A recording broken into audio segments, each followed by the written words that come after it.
हे भगवान, ये किस कामचोर को आपने मेरे गले में डाल दिया है? इतनी देर से ये अभी तक पोछा ही मार रही है। अरे घर के इतने काम बाकी हैं, बर्तन मांजने हैं, कपड़े धोने हैं और खाना भी बनाना है, और अभी तक तेरा पोछा ही नहीं लगा। तू चाहती क्या है कि सारे काम मैं ही करूं और तू बस आराम ही करती रहे? अरे नहीं माँ, आप चिंता ना करें, मेरा पोछा लगाने का काम हो ही गया है। ये काम खत्म करके मैं सारे काम कर दूंगी, आप चिंता ना करें। आहा, ठीक है, जल्दी काम करना, क्योंकि आज तेरे पिता आ रहे हैं। और हाँ, भूल से भी ये मत बताना कि मैं तुझसे ये सारे काम करवाती हूँ, समझी? वरना मुझसे बुरा और कोई नहीं होगा। जी माँ, मैं नहीं बताऊंगी। और हाँ, काव्या के सोकर उठने से पहले खाना बना देना। तुझे तो पता ही है कि उसे उठते ही भूख लग जाती है। मंजरी ऐसे कहते ही वहां से चली जाती है। राधिका के पिता एक भ्रमण करता है जो अलग अलग राज्य जाकर व्यापार करते हैं और 1 महीने बाद ही घर आते हैं। दोपहर हो आती है और राधिका के पिता घर आ जाते हैं। अरे आप आ गए, मैं आपकी ही राह देख रही थी। अरे हाँ, वो सब तो ठीक है, पर राधिका कहाँ है? कहीं दिखाई नहीं दे रही है। और कहाँ होगी? सो रही होगी महारानी, कोई काम तो करती नहीं है। बेचारी मेरी माँ को ही सारे काम करने पड़ते हैं। आप कुछ बोलते क्यों नहीं है पिताजी उसको? अरे कोई बात नहीं, अभी तो वो छोटी है, बड़ी हो जाएगी तो खुद ही काम करने लग जाएगी। इतनी बड़ी तो हो गई है, और कितनी बड़ी होगी? अरे कोई बात नहीं बेटा, मैं हूं ना। मैं तो इस घर में आई ही थी राधिका का अच्छे से ध्यान रखने के लिए। आखिर वो है तो मेरी ही बेटी ना। सौतेली हूं तो क्या हुआ, हूं तो एक माँ ही। और नहीं तो क्या, जब उसकी माँ उसे छोड़कर चली गई थी तो मैं बहुत ही चिंता में पड़ गया था कि अब मेरी बेटी का क्या होगा, कौन रखेगा इसका ध्यान। ऊपर से मुझे तो 1 महीने के लिए व्यापार के लिए जाना पड़ता है। तब मुझे तुम्हारी माँ मिली और इसी की वजह से मैं चिंता मुक्त होकर व्यापार करने जा पाता हूँ। तभी वहां पर राधिका आ जाती है। अरे पिताजी, आप आ गए, मैं आपको कितना याद कर रही थी। अरे हाँ मेरी पुत्री, मैं आ गया, और देख मैं तेरे लिए क्या लाया हूँ। ये देख, ये सोने के बने हार। सोने का हार? ये तो बहुत महंगा होगा ना पापा, ये लाने की क्या आवश्यकता थी? अरे क्यों ना लूं, तू तो मेरे घर की लक्ष्मी है, और लक्ष्मी बिना श्रृंगार और बिना गहनों के अच्छी नहीं लगती। अब इसे संभाल के रखना, खो मत देना। जी पिताजी, मैं इसे बहुत ध्यान से रखूंगी।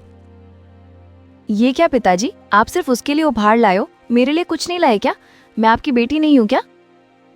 अरे नहीं नहीं पुत्री, मेरे पास अभी धन की थोड़ी समस्या है, पर अगली बार मैं तेरे लिए गहने जरूर लाऊंगा, तो चिंता मत कर।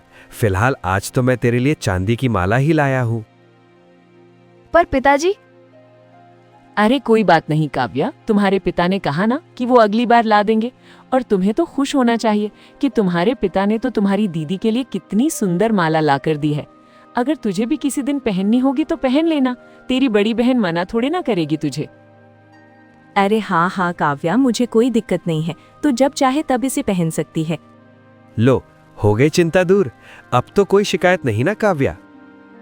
हाँ ठीक है, पर अगली बार जरूर लेकर आना। अगली बार कोई बहाना नहीं सुनने वाली मैं। पक्का, मैं अगली बार जरूर लेके आऊंगा। पिता के आ जाने से राधिका बहुत ही खुश हो जाती है। उनके यहाँ आने के बाद मंजरी ऐसे दिखावा करती है कि वो राधिका से बहुत प्यार करती है और उसका पूरा ध्यान रखती है। अगले दिन राधिका के पिता व्यापार करने फिर से चले जाते हैं और उनके जाने के बाद मंजरी फिर से राधिका से घर के सारे काम करवाने लगती है। आहा, देखो तो, नौकरानी की भी हैसियत नहीं और महारानी हार पहनेंगी। देख लड़की, तेरे पिता ने भले ही तेरे लिए वो सोने का हार लाया हो, पर तू उस हार को छुएगी तक नहीं। वो हार सिर्फ मेरी बेटी काव्या पहनेगी, तू नहीं, समझी? पर माँ, पिताजी ने वो हार मुझे कितने प्रेम से दिया है और कहा है इसे संभाल कर रखना। हाँ, तो तू भी काव्या को वो हार प्रेम से दे दे, वो भी संभाल कर ही रखेगी, ठीक है? अब चुपचाप जाकर काम कर, ज्यादा जुबान चलाएगी तो जुबान काट के रख दूंगी तेरी, समझी? उन दोनों की बहस चल ही रही थी कि तभी एक औरत उनके घर आती है। मंजरी, अरे ओ मंजरी, कहाँ पर है? जरा बाहर तो आना, एक खुशखबरी देनी है तुझे। हाँ आ रही हूँ, और तू जल्दी से ये काम खत्म कर, घर में और भी काम है, समझी? अरे क्या हो गया बहन, इतनी सुबह सुबह कौन सी खुशखबरी लेकर आई हो? कहीं तुम्हारी सास का देहांत तो नहीं हो गया? अरे कहाँ, अभी तो उसकी उम्र बहुत लंबी है, अभी कहाँ उससे पीछा छूटेगा। तो फिर तू इतनी सुबह सुबह कौन सी खुशखबरी लेकर आई है? अरे तूने सेठ विक्रम दत्त जी का नाम तो सुना ही होगा। अब वही ना, जो इस राज्य के बहुत बड़े स्वर्ण के व्यापारी हैं। अरे उन्हें कौन नहीं जानता। अरे हाँ, और वो अपने पुत्र के विवाह के लिए कन्या खोज रहे हैं। और उन्हें पता चला है कि धर्मपाल जी की यहाँ कितनी इज्जत है, और वो धर्मपाल जी की पुत्री यानी कि आपकी पुत्री से विवाह करवाना चाहते हैं। क्या बात कर रही है बहन, क्या ये सच है? और नहीं तो क्या, वो मेरी जान पहचान के हैं, तो उन्होंने पूछने को कहा है कि रिश्ते की बात करने के लिए वो कब आए। अरे वाह, काव्या के तो भाग्य ही खुल जाएंगे। तुम उन्हें कल के कल ही बुलवा लो, मैं सारी तैयारी करके रखूंगी। काव्या? अरे पहले तो राधिका की शादी करवा लो, वो बड़ी है ना, उसके होते हुए काव्या की शादी क्यों कराना चाहती है? अरे बहन, तुम गलत समझ रही हो। राधिका के लिए तो उसके पिता ने पहले से ही एक वर ढूंढ के रखा है। अच्छा ऐसा है क्या? चलो कोई बात नहीं, तो तू काव्या से ही बात पक्की कर लेना, मैं उन्हें यहाँ कल के कल ही ले आऊंगी। फिर वो औरत वहां से चली जाती है। मंजरी बहुत ही खुश हो जाती है कि उसे इतना अच्छा और अमीर परिवार मिलने वाला है। अरे काव्या, कहाँ है तू? जल्दी आ, एक बहुत बड़ी खुशखबरी है। अरे क्या बात है माँ, क्यों इतनी सुबह सुबह मेरी नींद खराब कर रही हो? अरे, क्या बात है अच्छा माँ, सपना देख क्यों रही इतनी थी मैं? सुबह सुबह मेरी नींद खराब कर रही हो? कितना अच्छा सपना देख रही थी मैं। अरे बात ही ऐसी है, ये समझ कि तेरी किस्मत बदलने वाली है। अब तू महारानियों की जिंदगी जिएगी। आप क्या बोल रही हो माँ? मुझे तो कुछ समझ नहीं आ रहा है। अरे तेरा विवाह होने वाला है, वो भी यहाँ के सबसे बड़े स्वर्ण के व्यापारी के बेटे से। कल ही वो रिश्ते की बात करने यहाँ आने वाले हैं। ये आप क्या बोल रही हो माँ? मुझे तो विश्वास ही नहीं हो रहा। कहीं आप मुझसे मजाक तो नहीं कर रही हो? अरे नहीं, ये सच है। अब तो ऐशो आराम की जिंदगी जिएगी, एकदम महारानियों जैसी। तू ध्यान से सुन ले, कल लड़के वाले आ रहे हैं, तो कोई भी गलती मत करना, और जो भी कहूँ बिना कुछ सवाल जवाब किए उसमें हाँ में हाँ मिलाना, समझी? कोई गड़बड़ नहीं होनी चाहिए। जी माँ, मैं समझ गई, कोई गड़बड़ नहीं होगी। अरे आइए आइए, आपका ही इंतजार था। अरे वो सब तो ठीक है, पर कन्या कहीं दिखाई नहीं दे रही है। कन्या अभी तैयार हो रही है और थोड़ी देर में आ जाएगी, तब तक आप लोग नाश्ता कर लें। अरे ओ राधिका, मेहमान आए हैं, जरा नाश्ता तो लेकर आना। ये कौन है? क्या ये भी आपकी ही बेटी है? अरे नहीं नहीं, ये तो नौकरानी है, यहाँ काम करती है। मेरी तो एक ही बेटी है। पर हमें तो कहा गया था कि आपकी 2 बेटियां हैं। अरे उसकी तो बहुत पहले ही शादी हो गई थी, और वो सब छोड़िए आप, और देखिए काव्या भी आ गई है। लड़की तो बहुत सुंदर है। क्या आता है करना? मतलब घर के सारे काम तो कर लेती हो ना? घर के काम तो क्या आपके घर में नौकर नहीं है? नौकर तो हैं, पर हम सर्वगुण संपन्न बहू खोज रहे हैं, जो घर के सारे काम करना जानती हो और हिसाब किताब भी कर लेती हो। हाँ, तो इसे हिसाब किताब करना आता है ना। अब बस खाना बनाना नहीं जानती है, पर शादी के बाद ये सब भी सीख जाएगी। पिताजी, आपको तो सर्वगुण संपन्न बहू चाहिए ना, तो क्यों ना आप मेरी शादी इस नौकरानी से करा दे। मुझे ये बहुत पसंद आई, और इसे घर के सारे काम भी करने आते हैं, और हिसाब किताब भी करी लेती होगी, क्यों, है ना? हाँ कर तो लेती हूँ, पर हाँ तो बस सब तुम शादी के लिए हाँ कर दो, फिर तुम्हें ऐसी जिंदगी नहीं जीनी पड़ेगी। ये तुम क्या कह रहे हो पुत्र? ये एक नौकरानी है, तुम एक नौकरानी से शादी करने की सोच भी कैसे सकते हो? पिताजी, नौकरानी हुई तो क्या हुआ, मुझे कौन सा इसके घर जाना है, इसे मेरे घर आना है। और ऊपर से ये कितनी सुंदर भी है और अपने काम में भी निपुण है। मुझे नहीं लगता कि आपको इससे अच्छी और संस्कारी बहू मिल सकती है, क्योंकि बड़े घर की लड़कियों को तो ये सब कुछ करना ही नहीं आता है। बात तो तुम्हारी सही है। तो ठीक है, बताओ बेटी, क्या तुम मेरे पुत्र से विवाह करने के लिए तैयार हो? माफ कीजिएगा, पर ऐसा नहीं हो सकता। ये आपसे विवाह नहीं करेगी। अगर आपको विवाह करना ही है तो मेरी पुत्री से ही करना पड़ेगा। पर ये मेरे साथ विवाह क्यों नहीं कर सकती है? क्योंकि इसकी शादी कहीं और तय हो चुकी है। तय ही तो हुई है ना, शादी तो नहीं। ये उन्हें मना भी कर सकती है, और वैसे भी मुझे नहीं लगता कि वो मुझसे ज्यादा अमीर होगा। क्यों राधिका, करोगी ना मुझसे शादी? लड़की के ऐसा कहते ही मंजरी मीरा को घूर घूर कर देखने लगती है और इशारा करती है। माफ कीजिएगा, पर मैं उनसे ही शादी करूंगी। वो भले ही आपकी तरह अमीर ना हो, पर मुझे वो पसंद है। देखा आपने, मैंने तो पहले ही कहा था कि वो नहीं कर सकती है। अब आप मेरी पुत्री को देखिए, ये कितनी सुंदर है, ऊपर से हिसाब किताब भी कर लेती है, बस खाना बनाना नहीं आता और वो भी सीख लेगी। माफ कीजिएगा, पर मेरे बेटे को आपकी बेटी पसंद नहीं आई। आपकी बेटी से ज्यादा तो आपकी नौकरानी खूबसूरत है और सारे काम में भी निपुण है। पर मेरी बात तो सुनिए। नहीं, अब हम कुछ नहीं सुनने वाले। चुप हो जा बेटी, और चुप हो जा। तू चिंता मत कर, मैं तेरे लिए इससे भी अच्छा रिश्ता लेकर आऊंगी। हाँ, तू बस हिम्मत रख। हाँ काव्या, माँ ठीक कह रही हैं। तू तो चुप ही कर मनहूस, तेरी ही वजह से आज लड़के वाले मेरी बेटी को मना करके चले गए। पर माँ, भला इसमें मेरी क्या गलती थी? आहा हा, सारी गलती तो मेरी ही है जो मैं तुझे पाल पोस रही हूँ। तेरी माँ तो तुझे पैदा करके चली गई ताकि तू दूसरों की खुशियों में नजर लगा सके। तू इस घर के लिए अशुभ है। मैं पहले तुझे ही तेरी शादी करके निपटाऊंगी, तभी जान छूटेगी मेरी तेरी जैसी से।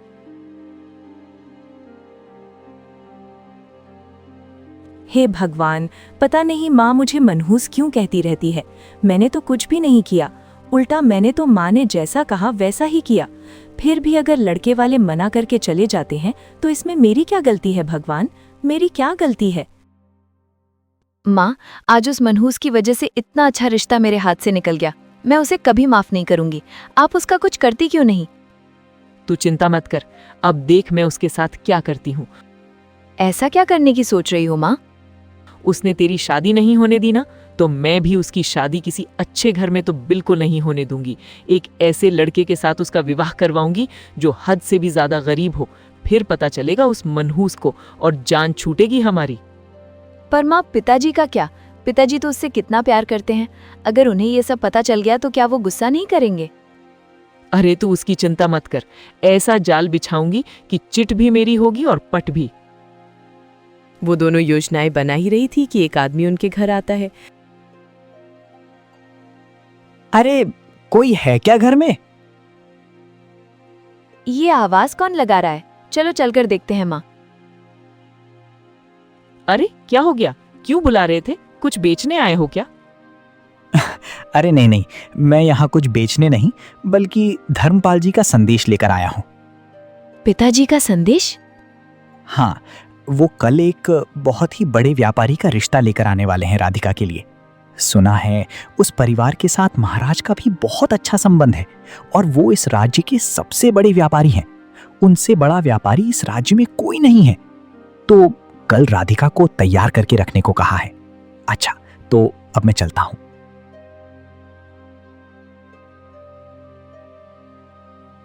माँ, ये क्या? इससे भी बड़ा व्यापारी?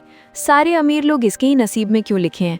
ऐसे में तो राधिका बहुत ही अच्छे घर में चली जाएगी और हम सब तो उसके सामने कुछ भी नहीं होंगे। तू चिंता मत कर काव्या, आने दे लड़के वालों को, लेकिन शादी तो उसकी गरीब से ही होगी। तू सिर्फ देखती जा मैं क्या करती हूँ। अगले ही दिन राधिका के पिता राधिका के लिए रिश्ता लेकर आते हैं। इनसे मिलिए, ये मेरी धर्मपत्नी मंजरी और बगल में जो है वो मेरी छोटी बेटी काव्या है। और मंजरी, इनसे मिलो, ये हैं यहाँ के सबसे बड़े व्यापारी जिनका महाराज जी के साथ भी उठना बैठना है। क्यों?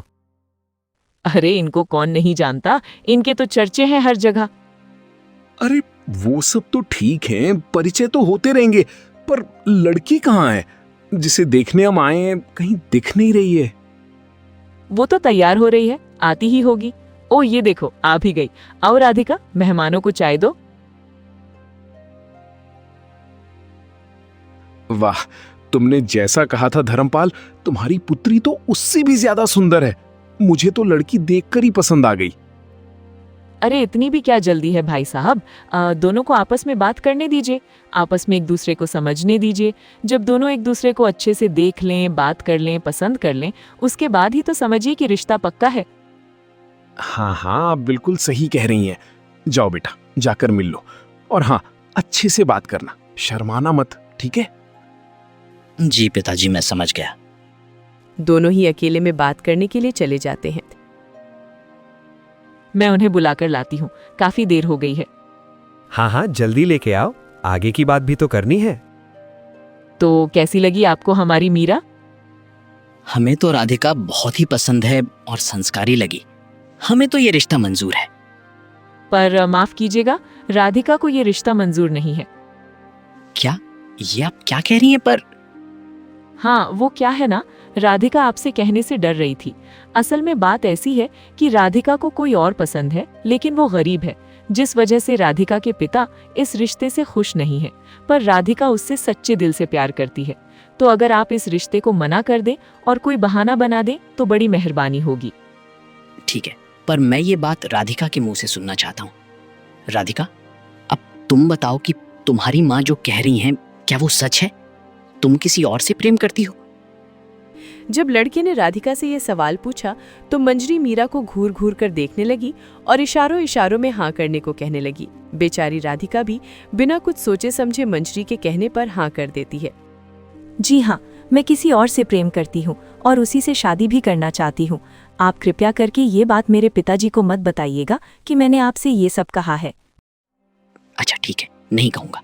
अगर तुम किसी और से प्रेम करती हो तो मैं तुमसे जबरदस्ती शादी नहीं कर सकता हूँ। मैं अभी जाके ये रिश्ते के लिए मना कर देता हूँ। लड़का जाता है और जाकर इस रिश्ते के लिए मना कर देता है। पर बेटा तू मना क्यों कर रहा है? इतनी सुंदर तो है, ऊपर से मेरे घनिष्ठ मित्र की पुत्री भी है। इससे अच्छा रिश्ता तुझे और कहीं नहीं मिलेगा। हाँ, पर ये मुझे पसंद नहीं आई पिताजी। सबकी अपनी अपनी पसंद होती है। पर बेटा, कोई बात नहीं मित्र, अगर तुम्हारे बेटे को पसंद नहीं है तो जबरदस्ती मत करो। बिना पसंद किए शादी कराने से दोनों में से कोई भी खुश नहीं रहेगा। मुझे माफ कर देना मित्र। अच्छा, तो अब हम चलते हैं।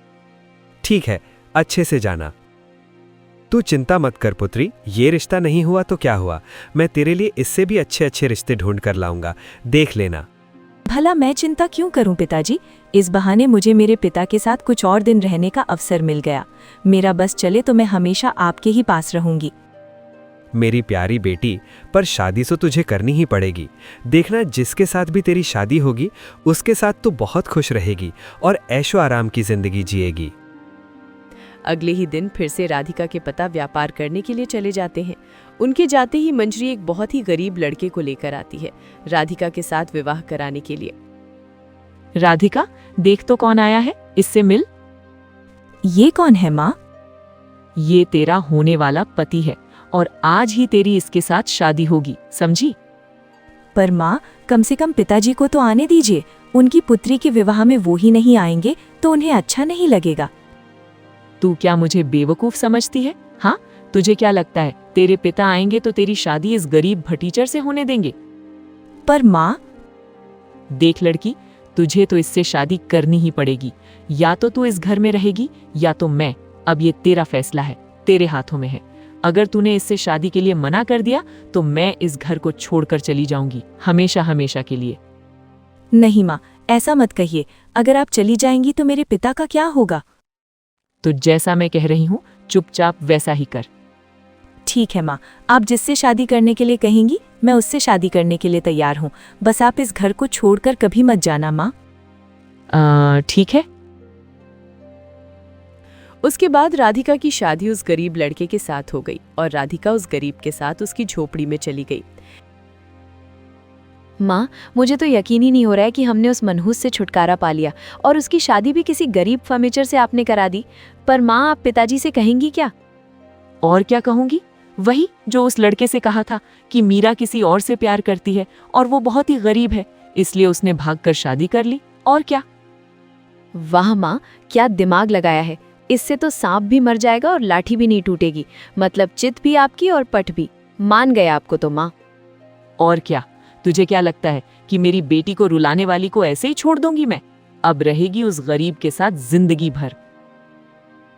मुझे माफ कर देना, मेरे गरीब होने की वजह से तुम्हें इस झोपड़ी में रहना पड़ेगा। कोई बात नहीं, मुझे कोई दिक्कत नहीं है। मेरे पति जहाँ रहेंगे मैं भी वहीं रहूंगी। तो क्या तुम्हें सच में इसमें कोई दिक्कत नहीं है? पर तुम्हारा घर तो देख के लग रहा था कि तुम अच्छे घर से हो, फिर मुझ जैसे गरीब से तुम्हारी शादी कैसे हो गई? मुझे समझ नहीं आ रहा है। असल में बात ऐसी है कि मेरी माँ को लगता है कि मैं मनहूस हूँ। मेरी वजह से मेरी बहन का रिश्ता टूट गया और इसीलिए उन्होंने मुझसे छुटकारा पाने के लिए आपसे शादी करवा दी। क्या कहा? भला कोई माँ ऐसा कर सकती है? अपनी ही बेटी को मनहूस बताकर किसी गरीब के साथ शादी करा सकती है? पक्का वो आपकी अपनी ही माँ है ना? नहीं, वो मेरी सौतेली माँ है, पर मैं उन्हें अपनी माँ ही मानती हूँ। मैंने उन्हें कभी भी पराया नहीं समझा। पर शायद वो आपको अपना नहीं समझती थी। खैर, ये सब छोड़िए। मेरा नाम अर्जुन है, और आपका क्या नाम है? मेरा नाम राधिका है। वैसे आप क्या काम करते हैं? फिलहाल तो मैं अभी कुछ नहीं करता हूँ, पर आज मैं पूरी कोशिश करूँगा काम ढूंढने की। और हाँ, घर में खाने के लिए कुछ नहीं है, तो मैं कोशिश करूँगा कि शाम तक कुछ ना कुछ ले आ जाऊँ, ताकि आज हमें भूखे ना सोना पड़े। ऐसा कहते ही अर्जुन काम ढूंढने निकल पड़ता है और राधिका घर के सारे काम करने लगती है और सारे काम करके अर्जुन का इंतजार करने लगती है। शाम होते ही अर्जुन कुछ सब्जियां लेकर आता है। आज कुछ खास तो नहीं ला पाया। ये कुछ सब्जियां हैं, थोड़ी बासी हैं, सस्ते में मिल रही थी तो ले लिया। अच्छा, कोई बात नहीं। वैसे आपको काम मिला क्या? माफ करना, काम तो नहीं मिला, पर मैं कल पक्का कोई ना कोई काम ढूंढ ही लूंगा। अगर आप बुरा ना माने तो मुझे घर के सारे काम करने आते हैं, तो क्या मैं दूसरों के घर काम करने जा सकती हूँ? ये तुम कैसी बात कर रही हो मीरा? मेरे होते हुए तुम काम करोगी? नहीं, ऐसा नहीं हो सकता। तुम कुछ दिन इंतजार करो, मैं कोई ना कोई काम ढूंढ लूंगा। अगर ऐसा है तो ठीक है, आप हाथ मुंह धो लीजिए, मैं खाना बना देती हूँ। अगले दिन फिर से अर्जुन काम ढूंढने निकल जाता है और इस बार अर्जुन को मजदूर का काम मिल जाता है और ये बात अर्जुन घर आकर राधिका को बताता है। अगर आप बुरा ना माने तो मैं एक सुझाव दूं, जिससे आप अच्छे पैसे कमा सकते हैं और इतनी मेहनत भी नहीं करनी पड़ेगी। अरे हाँ हाँ, क्यों नहीं। मैं आज नदी से पानी लेने गई थी तो मैंने वहाँ पेड़ पर बहुत सारे फल देखे, अलग अलग किस्म के। अगर आप उन फलों को बेचें तो कैसा रहेगा? बिना कोई खर्चा किए ही घर में पैसे आ जाएंगे और आपको बस एक ठेला खरीदना पड़ेगा। वाह राधिका, क्या सुझाव दिया है। आखिर हो तो तुम एक व्यापारी की पुत्री ही। मैं इतने दिनों से इस जंगल में हूं, पर आज तक मुझे ये सुझाव कभी नहीं आया। तो ठीक है, मैं कल से ही ऐसा करूंगा। अगले दिन राधिका के कहने पर पेड़ों से फल तोड़कर बेचने निकल पड़ता है और उसके ताज़ा ताज़ा फलों को देखकर उसकी बिक्री भी बहुत ही बढ़ जाती है। कुछ दिनों के बाद तक उसने बहुत ही अच्छे पैसे कमा लिए थे और फिर वो राधिका के पास जाता है। देखो राधिका, तुम्हारे कहने पर मैंने इतने दिनों में इतने सारे पैसे कमा लिए कि अब हम इससे एक अच्छा सा घर खरीद सकते हैं। तो क्या कहती हो? घर तो हम बाद में भी खरीद सकते हैं, पर मैं चाहती हूँ कि आप बाजार में एक दुकान खरीद लें। उसके बाद आप अभी जितना कमा रहे हैं उससे भी कई गुना ज्यादा कमा पाएंगे और हम बहुत बड़ा घर खरीद सकते हैं। वाह राधिका, तुम्हारा दिमाग तो सच में तेज है। मैं सोच रहा हूँ कि दुकान की हिसाब किताब की जिम्मेदारी मैं तुम्हें दे दूंगा। उसके बाद राधिका और अर्जुन ने एक दुकान खरीद ली और 1 महीने में ही इतना कमा लिया कि एक अच्छा सा घर भी खरीद लिया और अब वो दोनों ही आराम से रहने लगे। पर 1 महीना बीत जाने के बाद राधिका के पिता घर वापस आते हैं। अरे मंजरी, आज राधिका नहीं दिख रही है, कहीं गई है क्या? कहीं गई है? अरे भाग गई है तुम्हारी बेटी किसी और के साथ। अरे मैंने उससे कितना कहा कि उसके बाद मंजरी धर्मपाल को लेकर उस झोपड़ी में जाती है, परंतु वो झोपड़ी बिल्कुल खाली थी, वहां कोई नहीं था। तुमने तो कहा था कि वो उस झोपड़ी में मिलेगी, पर वो तो यहाँ है ही नहीं। देखो, मेरे शांत होने का फायदा मत उठाओ। सच बताओ कि कहाँ है मेरी बेटी, वरना मैं कसम खाकर कहती हूँ। जी, वो लड़का जिससे मैंने शादी करवाई थी वो यहीं रहता था, पर पता नहीं कैसे अब वो यहाँ नहीं है। मेरा विश्वास करें, मैं सच बोल रही हूँ। तभी वहां से एक बूढ़ी औरत गुजरती है। अरे क्या हो गया? आप अर्जुन को ढूंढ रहे हो क्या, जो यहाँ पर रहता था? जी, क्या आपको पता है कि वो हमें कहाँ मिलेगा? हाँ, असल में अब वो गरीब नहीं रहा। उसकी शादी होने के बाद अब मानो उसकी किस्मत ही बदल गई हो और उसने अब खुद का एक घर खरीद लिया है। अब वो आपको शहर में मिलेगा। आप किसी से भी पूछेंगे तो वो उसका ठिकाना आपको बता देगा। आपका कोटि कोटि धन्यवाद अम्मा। फिर वो दोनों शहर चले जाते हैं और कुछ लोगों से पूछने के बाद उन्हें वो घर मिल जाता है। अरे पिताजी, आप यहाँ? आपको कैसे पता चला कि मैं यहाँ हूँ? उसके बाद धर्मपाल ने उसको सारी बातें विस्तार से बताईं। मुझे माफ कर देना बेटी, अब मुझसे क्रोध में बहुत बड़ी भूल हो गई। अब मैंने बिना सोचे समझे तुझे एक गरीब से जबरदस्ती शादी करवा दी। कोई बात नहीं माँ, मैं आपसे बिल्कुल भी रुष्ट नहीं हूँ। और वो कहते हैं ना कि जो होता है अच्छे के लिए होता है। आपने भले ही एक गरीब से मेरी शादी करवाई थी, पर अब देखिए, अब ये गरीब नहीं रहे। अब मैं इनके साथ बहुत ही खुश हूँ। उसके बाद मंजरी को अपनी गलती का एहसास हो गया और राधिका का जीवन हमेशा हमेशा के लिए बदल गया। जाने अनजाने में मंजरी ने बहुत अच्छा काम किया, जिस वजह से उसे माफ भी कर दिया गया और सब कुछ ठीक हो गया।